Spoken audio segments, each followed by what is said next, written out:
नमस्कार दोस्तों, स्वागत है आपका अपने YouTube चैनल में। आज के इस वीडियो में हम लोग जानेंगे जीके के कुछ महत्वपूर्ण प्रश्न जो आपके एग्ज़ाम में बार बार पूछे जाते हैं।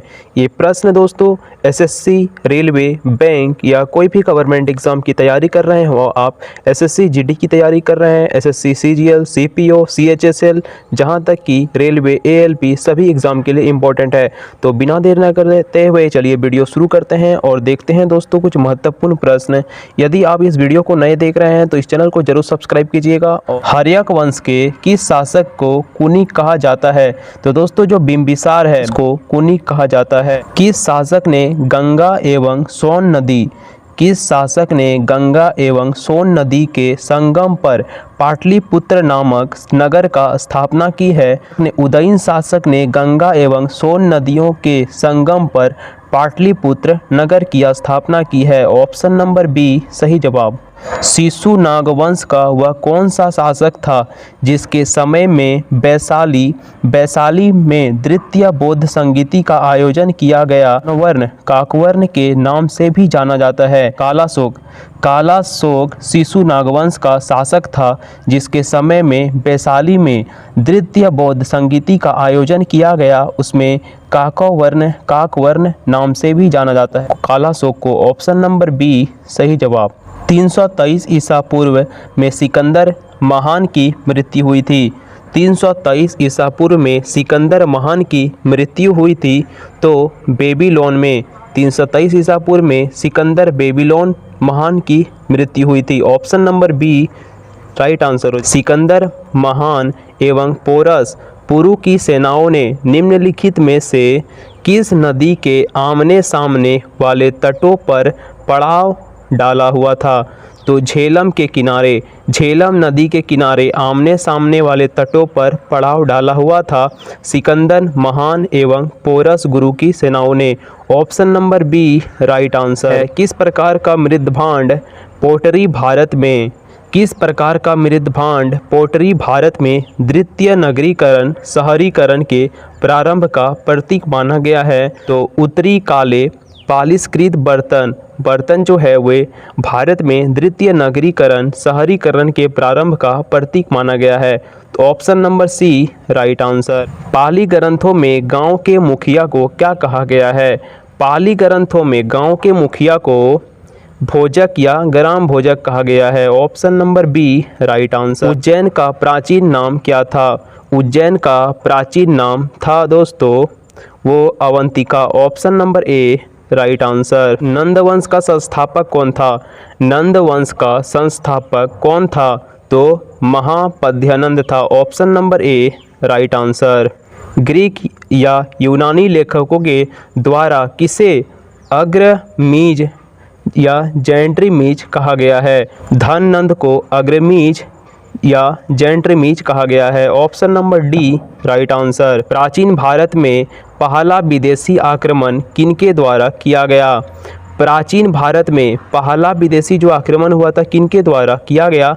तो ईरानियों के द्वारा किया गया था। Option number A right answer. ये दोस्तों सभी इंपॉर्टेंट प्रश्न है, आपको बता दें सभी प्रीवियस ईयर के क्वेश्चन हैं जो एग्जाम में बार बार पूछे जाते हैं। प्राचीन भारत में दूसरा विदेशी आक्रमण इनिशियंट हिस्ट्री में दोस्तों सेकेंड जो दूसरी विदेशी आक्रमण हुआ एवं पहला यूरोपीय आक्रमण किनके द्वारा किया गया? दूसरी विदेशी आक्रमण एवं पहला यूरोपीय आक्रमण किनके द्वारा किया गया? तो यूनानियों द्वारा। Option number B right answer है। ईरान के हकमनी वंश के किस शासक ने भारतीय भूभाग को जीतने के बाद उसे फारस साम्राज्य विश्वी प्रांत छत्रपति बनाया? तो डेरियस या दाराय बाहु। Option number B right answer. Hydaspes या विस्तता आधुनिक नाम झेलम का युद्ध 326 बीसी किन शासकों के बीच हुआ? तो सिकंदर एवं पोरस के मध्य हुआ। Option number A right answer. Sikandar ने भारत पर आक्रमण किया, कब किया था? 326 ईसा पूर्व। Option number A right answer. Magadh की प्रथम राजधानी कौन सी थी? तो गिरिब्रिज या Rajgiri. Option number C right answer. किस शासक द्वारा सर्वप्रथम पाटलिपुत्र का राजधानी के रूप में चयन किया गया? किस शासक द्वारा? तो उदयन द्वारा। Option number C right answer. 16 महाजनपदों की सूची उपलब्ध है, तो अंगुत्तर निकाय में 16 महाजनपदों की सूची उपलब्ध है। Option number B right answer. निम्नलिखित में से मगध का कौन सा राजा सिकंदर महान का समकालीन था? धननंद राजा सिकंदर महान का समकालीन था। Option number B right answer. प्रथम मगध साम्राज्य का उत्कर्ष किस सदी में हुआ? 6ठी सदी ईसा पूर्व में। Option number B right answer. Sikandar की भारत में सफलता के निम्न कारण क्या क्या थे? तो इसका सही जवाब हो जाएगा दोस्तों, भारत में तब कोई केंद्रीय सत्ता नहीं थी। उसके बाद उसकी सेना श्रेष्ठ प्रकार की थी और उसे देशद्रोही भारतीय शासकों का सहयोग मिला और वह एक अच्छा प्रशासक था। ये सभी आंसर सही हो जाएंगे। 1, 2, 3 and 4। Option number D right answer. अभिलेख साक्ष्य से प्रकट होता है।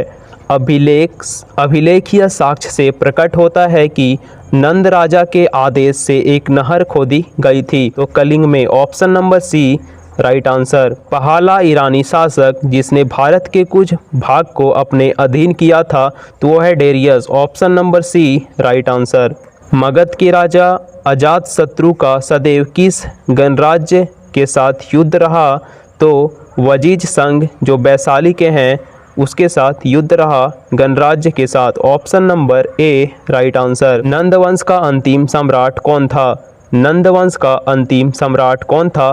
तो Dhanananda. Option number B right answer. Bharat में सिक्कों या मुद्रा का प्रचलन कब हुआ? भारत में सिक्का या मुद्रा का प्रचलन कब हुआ?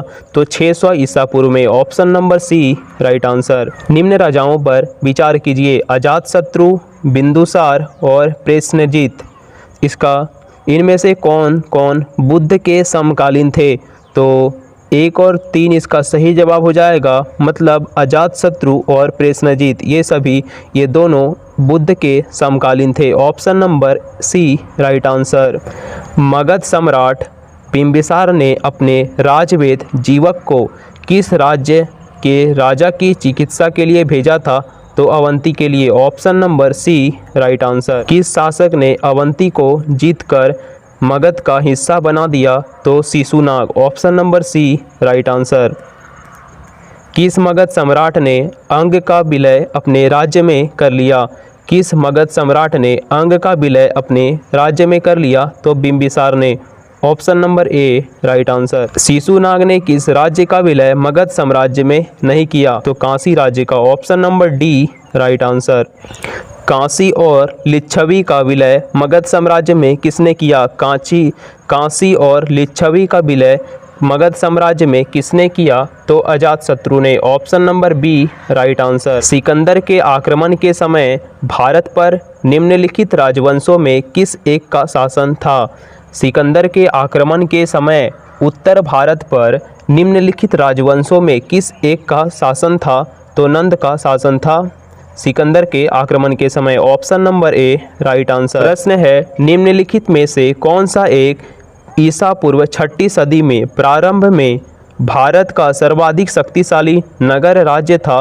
तो वो था Magadh. Option number D right answer. निम्नलिखित में से कौन से भारत पर ईरानी आक्रमण के प्रभाव के रूप में माना जाता है? तो खरोष्ठी लिपि का प्रचार करना, अभिलेखों उत्कीर्ण करने की कला का प्रचार, ईरानियों की छत्र प्रणाली का प्रचार और घंटा आकार में गुंबज की कला का प्रचार और स्त्री अंगरक्षकों की नियुक्ति। ये सभी इसका सही जवाब हो जाएगा। मतलब option number D right answer. निम्न में से कौन सा एक सिकंदर के आक्रमण का प्रभाव नहीं था? तो था उसने भारत को यूनान की रियासत बनाया। Option number D right answer. निम्नलिखित में से किस राज्य में गणतंत्रात्मक शासन व्यवस्था नहीं थी? गणतंत्रात्मक शासन व्यवस्था नहीं थी तो वो मगध राज्य में। Option number D right answer. निम्नलिखित में से किसे सेनिया जात कहा जाता है? निम्नलिखित में से किसे सेनिया जाता है? नियमित और अस्थायी सेना रखने वाला कहा। नियमित और अस्थायी सेना रखने वाला कहा तो बिंबिसार इसका सही जवाब हो जाएगा। निम्नलिखित में से किसे उग्रसेन भयानक सेना का स्वामी कहा जाता है? तो महापद्यानंद को option number A right answer. Darius दारय बाहु एक ने 516 बीसी में सिंधु के तटवर्ती भूभाग को जीतकर उसे ईरान का 20वीं छत्रपति प्रांत बनाया। उसने कितना राजस्व प्राप्त होता था? तो 360 talent. Option number A right answer. निम्नलिखित में से कौन सिकंदर के साथ भारत आने वाला इतिहासकार नहीं था?